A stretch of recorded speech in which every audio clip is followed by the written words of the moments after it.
Item ಯಾವುದೇ ಇರಲಿ try ಮಾಡಿ ಆಚಿ ಚಿಕನ್ ಮಸಾಲಾ. ಆಚಿ ಚಿಕನ್ ಮಸಾಲಾ.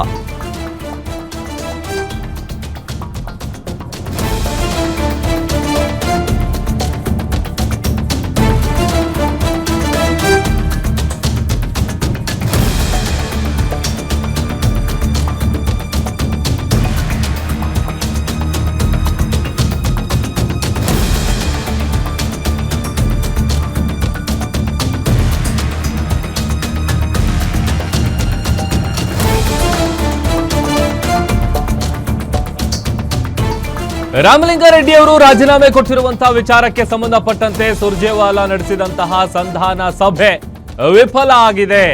ರಾಮಲಿಂಗಾರೆಡ್ಡಿಗೆ ಬೆಂಗಳೂರು ಅಭಿವೃದ್ಧಿ ಖಾತೆ ಮಿಸ್ ಆಯ್ತಾ? ಹಾಗಾದ್ರೆ ಹೈಕಮಾಂಡ್ ನಿರ್ಧಾರವನ್ನ ಪಾಲಿಸಿ ಅಂತ ಅಗೇನ್ ಸುರ್ಜೇವಾಲಾ ಅವರು ಕೂಡ ಅದೇ ವಿಚಾರ ಹೇಳಿದ್ದಾರೆ. ಈಗ ಆಲ್ರೆಡಿ ಡಿ ಕೆ ಶಿವಕುಮಾರ್ ಅವರು ಹೇಳಿದ್ರಲ್ಲ, ಇದರಲ್ಲಿ ನನ್ನ ಪಾತ್ರ ಏನಿಲ್ಲ, ಹೈಕಮಾಂಡ್ ನಾಯಕರು ತೆಗೆದುಕೊಂಡಿರುವಂಥ ಡಿಸಿಷನ್ ಇದು. ಸೊ ಹಾಗಾಗಿ ನಾನೇನು ಮಾಡೋಕ್ಕಾಗಲ್ಲ ಅನ್ನುವಂಥ ನಿಟ್ಟಿನಲ್ಲಿ ಅವರು ಕೂಡ ಮನವೊಲಿಸುವಂಥ ಪ್ರಯತ್ನ ಮಾಡಿದ್ರು. ಬಟ್ ಇಲ್ಲಿ ಸುರ್ಜೇವಾಲಾ ಅವರ ನೇತೃತ್ವದಲ್ಲಿ ನಡೆದಂಥ ಸಂಧಾನ ಸಭೆ ಏನಿದೆ ಅದು ಕೂಡ ವಿಫಲ ಆಗಿದೆ. ಸೊ ಹೈಕಮಾಂಡ್ ನಿರ್ಧಾರವನ್ನ ಪಾಲಿಸಿ ಅಂತ ಸುರ್ಜೇವಾಲಾ ಹೇಳಿದ್ದಾರೆ. ಅದರ ಜೊತೆಗೆ ಅವರಿಗೆ ಪರ್ಯಾಯ ಖಾತೆ ನೀಡೋದಾಗಿ ಕೂಡ ಭರವಸೆ ಕೊಟ್ಟಿದ್ದಾರೆ. ಸುರ್ಜೇವಾಲಾ ಜೊತೆ ಸಭೆ ಬಳಿಕ ಅಸಮಾಧಾನದಿಂದಲೇ ಹೊರಟಿದ್ದಾರೆ, ಅಂದರೆ ಅಲ್ಲಿಂದ ಹೋಗಿದ್ದಾರೆ ರೆಡ್ಡಿ ಅವರು. ಸರ್ಕಾರಿ ವಾಹನವನ್ನ ಬಿಟ್ಟು ತಮ್ಮ ಖಾಸಗಿ ವಾಹನದಲ್ಲಿ ರಾಮಲಿಂಗಾರೆಡ್ಡಿ ಅವರು ಹೊರಟಿದ್ದಾರೆ. ಮತ್ತೆ ಅಲ್ಲಿಗೆ ಮುಂದುವರಿತಾ ರಾಮಲಿಂಗಾರೆಡ್ಡಿ ಅವರ ರಾಜೀನಾಮೆ ಪ್ರಹಸನ ಅನ್ನುವಂಥ ಪ್ರಶ್ನೆ ಹುಟ್ಕೊಳ್ತಾ ಇದೆ. ಕೃಷ್ಣ ಬೈರೇಗೌಡರನ್ನ ಕರೆಸಿ 1-to-1 ಸಭೆಯನ್ನ ನಡೆಸಿದ್ರು ಸುರ್ಜೇವಾಲಾ ಅವರು. ರಾಮಲಿಂಗಾರೆಡ್ಡಿ ಮತ್ತೆ ಕೃಷ್ಣ ಬೈರೇಗೌಡ ಜೊತೆಗೆ ನಡೆಸಿದಂತಹ ಈ ಮಾತುಕತೆ ಏನಿದೆ ಅದು ಫೇಲ್ ಆದಂತೆ ಕಂಡು ಬರ್ತಾ ಇದೆ. ಸುರ್ಜೇವಾಲಾ ಸಭೆ ಬಳಿಕವೂ ಕೂಡ ಇನ್ನೂ ಖಾತೆ ಹಂಚಿಕೆಯ ಗೊಂದಲ ಫೈನಲ್ ಆಗಿಲ್ಲ, ಬಗೆಹರಿದಿಲ್ಲ. ಯಾವುದೇ ಕ್ಷಣದಲ್ಲೂ ಬೇಕಾದರೂ ರಾಜ್ಯ ಉಸ್ತುವಾರಿಯಾದಂಥ ಸುರ್ಜೇವಾಲಾ ಅವರು ಸುದ್ದಿಗೋಷ್ಠಿಯನ್ನು ನಡೆಸಬಹುದು. ಸೊ ಅಲ್ಲಿಗೆ ಈಗೇನು ಮನವೊಲಿಸುವಂಥ ಪ್ರಯತ್ನ ಆಗ್ತಾ ಇತ್ತು ಅಥವಾ ಅವರನ್ನು ಕನ್ವಿನ್ಸ್ ಮಾಡುವಂಥ ಪ್ರಯತ್ನ ಆಗ್ತಾ ಇತ್ತು, ಏನಾಗಿದೆ, ಒಪ್ಸಿದಾರಾ ಇಲ್ವಾ, ಒಪ್ಕೊಂಡ್ರಾ, ಏನೆಲ್ಲ ಮಾತುಕತೆ ಆಯಿತು, ಅಥವಾ ಬೇರೆ ಏನು ಪರ್ಯಾಯವಾಗಿ ಯಾವ ರೀತಿಯಾದಂಥ ಖಾತೆಯನ್ನು ಅವ್ರಿಗೆ ಕೊಡ್ತಾರೆ, ಯಾವ ಖಾತೆ ಕೊಡ್ತಾರೆ. ಸೊ ಬಟ್ ಬಿಲ್ಕುಲ್ ರಾಮಲಿಂಗಾರೆಡ್ಡಿ ಅವರಂತೂ ಓಕೆ ಅಂದಂಗೆ ಕಾಣಿಸ್ತಾ ಇಲ್ಲ. ಯಾಕಂತಂದರೆ ಅವರ ನಿರ್ಧಾರ ಭಾಳ ಕ್ಲಿಯರ್ ಆಗಿದೆ.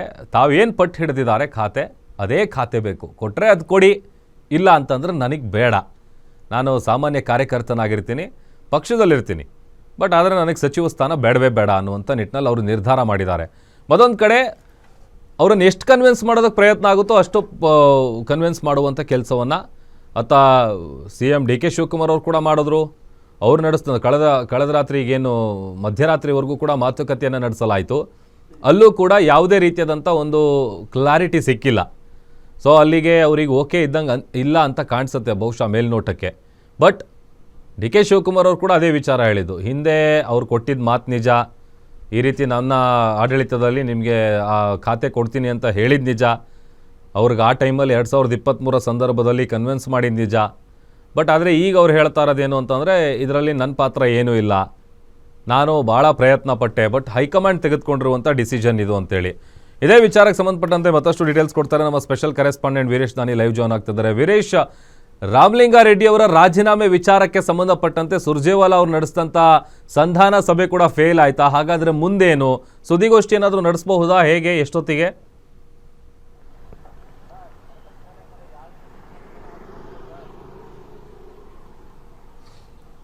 ಪ್ರಭು, ಬೆಂಗಳೂರು ನಗರಾಭಿವೃದ್ಧಿ ಖಾತೆಗಾಗಿ ಪಟ್ಟು ಹಿಡಿದುಕೊಂಡು ಕೂತಿದ್ದಂಥ ರಾಮಲಿಂಗಾರೆಡ್ಡಿ ಅವರು ಈಗಾಗಲೇ ಸಚಿವ ಸ್ಥಾನಕ್ಕೆ ರಾಜೀನಾಮೆಯನ್ನು ಕೊಟ್ಟಿರುವಂಥದ್ದು. ಅವರನ್ನ ಮನವೊಲಿಸಲಿಕ್ಕೋಸ್ಕರ ನಿನ್ನೆ ತಡರಾತ್ರಿವರೆಗೂ ಸಹ ಸಿಎಂ ಆಗಿರ್ತಕ್ಕಂಥ ಡಿ ಕೆ ಶಿವಕುಮಾರ್ ರಾಮಲಿಂಗಾರೆಡ್ಡಿ ಅವರ ಜೊತೆಗೆ ಸುದೀರ್ಘವಾದಂಥ ಚರ್ಚೆಯನ್ನು ಮಾಡಿದ್ರು, ಮಾತುಕತೆಯನ್ನು ಸಹ ಮಾಡಿದ್ರು. ಅದಾದ ಬಳಿಕ ಇವತ್ತು ಬೆಳಿಗ್ಗೆ ಸುರ್ಜೇವಾಲಾ ಅವರು ರಾಮಲಿಂಗಾರೆಡ್ಡಿ ಅವರನ್ನ ಕರೆಸಿಕೊಂಡು ಸುಮಾರು ಹೊತ್ತುಗಳ ಕಾಲ ಚರ್ಚೆಯನ್ನು ಸಹ ಮಾಡಿದ್ರು.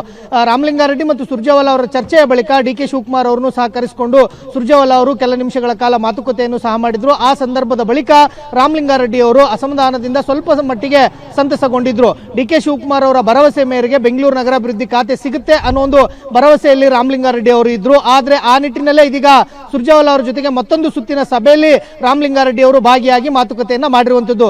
ಸುರ್ಜೇವಾಲಾ ಅವರು ಕ್ಲಿಯರ್ ಕಟ್ ಆಗಿ ಹೇಳಿರುವಂತದ್ದು ಏನಂತಂದ್ರೆ, ಈಗಾಗಲೇ ಕಾಂಗ್ರೆಸ್ ಹೈಕಮಾಂಡ್ ಕೆಲ ಸಚಿವರುಗಳಿಗೆ ನಿರ್ದಿಷ್ಟವಾದಂತಹ ಖಾತೆಗಳನ್ನು ಹಂಚಿಕೆ ಮಾಡಿದೆ, ಹೀಗಾಗಿ ನೀವು ಆ ಖಾತೆಗಳನ್ನ ನಿಭಾಯಿಸಬೇಕು ಅನ್ನೋ ಒಂದು ಸೂಚನೆಯನ್ನ ರಾಜ್ಯ ಕಾಂಗ್ರೆಸ್ ಉಸ್ತುವಾರಿಯಾಗಿರ್ತಕ್ಕಂಥ ಆಗಿರ್ತಕ್ಕಂಥ ರಣದೀಪ್ ಸಿಂಗ್ ಸುರ್ಜೇವಾಲಾ ಅವರು ಕೊಟ್ಟಿರುವಂತದ್ದು. ನಗರಾಭಿವೃದ್ಧಿ ಖಾತೆನೇ ಬೇಕು ಅಂತ ಹೇಳಿ ರಾಮಲಿಂಗಾರೆಡ್ಡಿ ಅವರು ಪಟ್ಟಣ ಹಿಡಿದುಕೊಂಡು ಕೂತಿರುವಂತದ್ದು. ಆದ್ರೆ ಸುರ್ಜೇವಾಲಾ ಅವರು ಯಾವುದೇ ಕಾರಣಕ್ಕೂ ಸಹ ಹೈಕಮಾಂಡ್ ಮಾಡಿರ್ತಕ್ಕಂಥ ನಿರ್ಧಾರವನ್ನ ಬದಲಿಸಲಿಕ್ಕೆ ಆಗಲ್ಲ. ಹೀಗಾಗಿ ನಿಮಗೆ ಪರ್ಯಾಯವಾಗಿ ಬೇರೊಂದು ಖಾತೆಯನ್ನು ಬೇಕಾದ್ರೆ ಕೊಡ್ತೀವಿ, ಬೆಂಗಳೂರು ನಗರಾಭಿವೃದ್ಧಿ ಖಾತೆಯನ್ನು ಕೊಡ್ಲಿಕ್ಕೆ ಆಗಲ್ಲ ಅನ್ನೋ ಒಂದು ಸೂಚನೆಯನ್ನ ಸುರ್ಜೇವಾಲಾ ಅವರು ಕೊಟ್ಟಿರೋ ಹಿನ್ನೆಲೆಯಲ್ಲಿ ರಾಮಲಿಂಗಾರೆಡ್ಡಿ ಅವರು ಇದೀಗ ಮತ್ತೆ ಅಸಮಾಧಾನವನ್ನಗೊಂಡು ಸುರ್ಜೇವಾಲಾ ಅವರ ಭೇಟಿಯ ಬಳಿಕ ಪ್ರತ್ಯೇಕ ಕಾರಿನಲ್ಲಿ ತೆರಳಿರುವಂತದ್ದು. ಹೀಗಾಗಿ ರಾಮಲಿಂಗಾರೆಡ್ಡಿ ಅವರ ಮುಂದಿನ ನಿರ್ಧಾರ ಏನಾಗಿರುತ್ತೆ ಅನ್ನೋದು ಒಂದ್ ಕಡೆ ಸಾಕಷ್ಟು ಕುತೂಹಲಕ್ಕೆ ಕಾರಣವಾಗ್ತಾ ಇರುವಂತದ್ದು. ಮಾಧ್ಯಮದವರಿಗೂ ಸಹ ಪ್ರತಿಕ್ರಿಯೆಯನ್ನು ಕೊಡದೇನೆ ಸಂಜೆ 7 ಗಂಟೆಯ ಬಳಿಕ ನಾನು ಮಾತನಾಡ್ತೀನಿ ಅನ್ನೋ ಒಂದು ಭರವಸೆಯನ್ನ ರಾಮಲಿಂಗಾರೆಡ್ಡಿ ಅವರು ಕೊಟ್ಟಿರುವಂತದ್ದು. ಇದರ ಬೆನ್ನಲ್ಲೇ ಇದೀಗ ಸುರ್ಜೇವಾಲಾ ಅವರು ಕೆಪಿಸಿಸಿ ಕಚೇರಿಯಲ್ಲಿ ತುರ್ತಾಗಿ ಸುದ್ದಿಗೋಷ್ಠಿಯನ್ನು ಕರೆದಿರುವಂತದ್ದು. ಹೈಕಮಾಂಡ್ ನಿರ್ಧಾರ ಮತ್ತು ರಾಮಲಿಂಗಾರೆಡ್ಡಿ ಅವರ ರಾಜೀನಾಮೆಯ ವಿಚಾರಕ್ಕೆ ಸಂಬಂಧಿಸಿದಂತೆ ಸುರ್ಜೇವಾಲಾ ಅವರು ಯಾವ ರೀತಿಯಾದಂತಹ ಪ್ರತಿಕ್ರಿಯೆಯನ್ನು ಕೊಡ್ತಾರೆ ಅನ್ನೋದು ಸಹ ಕುತೂಹಲಕ್ಕೆ ಕಾರಣವಾಗ್ತಾ ಇರುವಂತದ್ದು. ಕೃಷ್ಣ ಬೈರೇಗೌಡ ಅವರನ್ನ ಕರೆಸಿಕೊಂಡು ಸುರ್ಜೇವಾಲಾ ಅವರು ಮಾತುಕತೆಯನ್ನ ಮಾಡಿದ್ರೂ ಸಹ ಯಾವುದೇ ಕಾರಣಕ್ಕೂ ಸಹ ಖಾತೆ ಬದಲಾವಣೆ ಆಗಲ್ಲ ಅನ್ನೋ ಒಂದು ಸಂದೇಶ ಇದೀಗ ಹೊರಬಿದ್ದಿರುವ ಹಿನ್ನೆಲೆಯಲ್ಲಿ ರಾಮಲಿಂಗಾರೆಡ್ಡಿ ಅವರ ಸಂಧಾನ ಏನಿದೆ ಸಂಪೂರ್ಣವಾಗಿ ವಿಫಲವಾಗಿದೆ ಅನ್ನೋದು ಗೊತ್ತಾಗ್ತಾ ಇರುವಂತದ್ದು. ಪ್ರಭು, ವೀರೇಶ್, ಅಲ್ಲಿಗೆ ಈಗ ಒಂದು ವೇಳೆ ಪ್ರೆಸ್ ಮೀಟ್ ನಡೆಸಿದಂಥ ಸಂದರ್ಭದಲ್ಲಿ ಏನಾದರೂ ಅವರ ರಾಜೀನಾಮೆಯನ್ನು ಅಂಗೀಕರಿಸುವ ವಿಚಾರದ ಬಗ್ಗೆ ಏನಾದರೂ ಹೇಳ್ಬೋದಾ, ಅಥವಾ ಏನ್ ನಿರೀಕ್ಷೆ ಮಾಡ್ಬೋದು ಸುದ್ದಿಗೋಷ್ಠಿಯಲ್ಲಿ ನಾವು?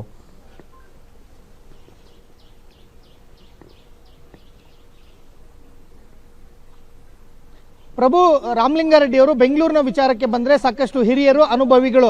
ರಾಮಲಿಂಗಾರೆಡ್ಡಿ ಅವರ ರಾಜೀನಾಮೆಯನ್ನ ನಾವು ಯಾವುದೇ ಕಾರಣಕ್ಕೂ ಸಹ ಅಂಗೀಕರಿಸಲ್ಲ ಅಂತ ಹೇಳಿ ಈಗಾಗಲೇ ರಾಜ್ಯ ಕಾಂಗ್ರೆಸ್ ಉಸ್ತುವಾರಿಯಾಗಿರ್ತಕ್ಕಂಥ ರಣದೀಪ್ ಸಿಂಗ್ ಸುರ್ಜೇವಾಲಾ ಮತ್ತು ಮುಖ್ಯಮಂತ್ರಿಗಳಾಗಿರ್ತಕ್ಕಂಥ ಡಿ ಕೆ ಶಿವಕುಮಾರ್ ಅವರು ಕಡ್ಡಿ ತುಂಡು ಮಾಡದಂತೆ ಹೇಳಿರುವಂತದ್ದು. ರಾಮಲಿಂಗಾರೆಡ್ಡಿ ಅವರನ್ನ ಕಳೆದುಕೊಳ್ಳಲಿಕ್ಕೆ ಕಾಂಗ್ರೆಸ್ನ ಹೈಕಮಾಂಡ್ ನಾಯಕರುಗಳು ಸಹ ಸುತಾರಾಮ್ ಸಿದ್ಧರಿಲ್ಲ ಅಂತ ಹೇಳ್ಬೋದು. ರಾಮಲಿಂಗಾರೆಡ್ಡಿ ಅವರನ್ನ ಮನವೊಲಿಸುವಂತ ಪ್ರಯತ್ನಗಳನ್ನು ಸಹ ಮಾಡ್ತಾ ಇರುವಂತದ್ದು. ಆದ್ರೆ ರಾಮಲಿಂಗಾರೆಡ್ಡಿ ಅವರು ಬೆಂಗಳೂರು ನಗರಾಭಿವೃದ್ಧಿ ಖಾತೆಯೇ ಬೇಕು ಅಂತ ಹೇಳಿ ಪಟ್ಟಣ ಹಿಡಿದುಕೊಂಡು ಕೂತಿದ್ದಾರೆ. ಜಲಸಂಪನ್ಮೂಲ ಖಾತೆ, ನನಗೆ ಅದರ ಬಗ್ಗೆ ಯಾವುದೇ ರೀತಿಯಂತ ಮಾಹಿತಿ ಇಲ್ಲ, ಇಡೀ ರಾಜ್ಯಾದ್ಯಂತ ಓಡಾಡಿ ನನಗೆ ಕೆಲಸವನ್ನ ನಿರ್ವಹಿಸಲಿಕ್ಕೆ ಆಗಲ್ಲ, ನನಗೆ ವಯಸ್ಸಾಗಿದೆ ಅನ್ನೋ ಒಂದು ಕಾರಣವನ್ನ ರಾಮಲಿಂಗಾರೆಡ್ಡಿ ಅವರು ಕೊಡ್ತಾ ಇದ್ದಾರೆ. ಆದ್ರೆ ಕಾಂಗ್ರೆಸ್ನ ಹೈಕಮಾಂಡ್ ನಾಯಕರುಗಳು ನಿಮಗೆ ಜಲಸಂಪನ್ಮೂಲ ಖಾತೆಯ ಜೊತೆಗೆ ಪರ್ಯಾಯವಾಗಿಯೂ ಸಹ ಬೇರೊಂದು ಖಾತೆಯನ್ನು ಸಹ ಕೊಡ್ತೀವಿ, ಬೆಂಗಳೂರು ನಗರಾಭಿವೃದ್ಧಿ ಖಾತೆಗೆ ಇಷ್ಟೊಂದು ಪಟ್ಟಣ ಹಿಡಿದುಕೊಂಡು ಕೂತ್ವಿ, ನೀವು ಇದೇ ರೀತಿಯಾಗಿ ಪಟ್ಟಣ ಹಿಡಿದುಕೊಂಡು ಕೂತ್ರೆ ಬೇರೆ ಸಚಿವರುಗಳು ಸಹ ನಮಗೆ ಆ ಖಾತೆ ಬೇಕು ಈ ಖಾತೆ ಬೇಕು ಅಂತ ಹೇಳಿ ನಿರ್ದಿಷ್ಟ ಖಾತೆಗಾಗಿ ಪಟ್ಟಣ ಹಿಡಿದುಕೊಂಡು ಕೂತು ಮತ್ತಷ್ಟು ಬಿಕ್ಕಟ್ಟು ಸೃಷ್ಟಿಯಾಗುವಂತ ಸಾಧ್ಯತೆಗಳು ಇವೆ ಅನ್ನೋ ಒಂದು ಸಂದೇಶವನ್ನ ಹೈಕಮಾಂಡ್ ನಾಯಕರುಗಳು ಕೊಟ್ಟಿರುವಂತದ್ದು. ಹೀಗಾಗಿ ರಾಮಲಿಂಗಾರೆಡ್ಡಿ ಅವರು ಕೊಟ್ಟಿರ್ತಕ್ಕಂಥ